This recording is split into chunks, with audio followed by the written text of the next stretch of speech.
Assalamualaikum warahmatullahi wabarakatuh. Tepangaken nami kula Jebrandika Pratama. Nomor absen 303.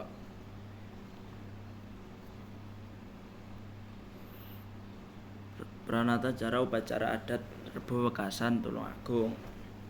Assalamualaikum warahmatullahi wabarakatuh. Sugeng enjing para rawuh sedaya ingkang kunarmatan. Alhamdulillah, puji syukur kita panjatkan kehadiran Allah Subhanahu wa taala amargi dinten menika kita saged kempal bebarengan wonten ing papan menika kagem nglestareke kebudayaan leluhur. Upacara minangka wujud syukur, rasa syukur lan panyuwun pangayoman marang Gusti Allah supados ing tansah pinaringan slamet saking balak lan bencana. Para rawuh ingkang kinurmatan acara salajengipun yaiku sambutan saking panitia pelaksana dumateng Bapak Ibu kula aturi kanthi hormat. Matur nuwun saged dumateng Bapak Ibu ingkang sampun maringi sambutanipun.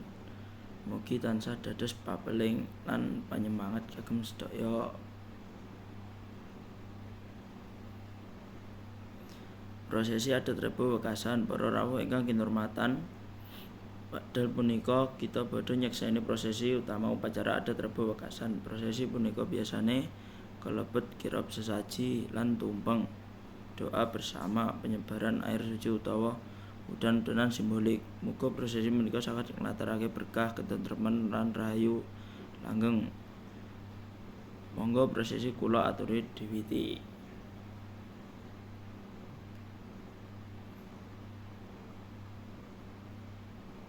Para rawuh ingkang kinurmatan, supados acara menika keparingi rahmat lan berkah, marilah kita sami ndonga kanthi kusuk dipun pimpin Bapak Kyai Ustad.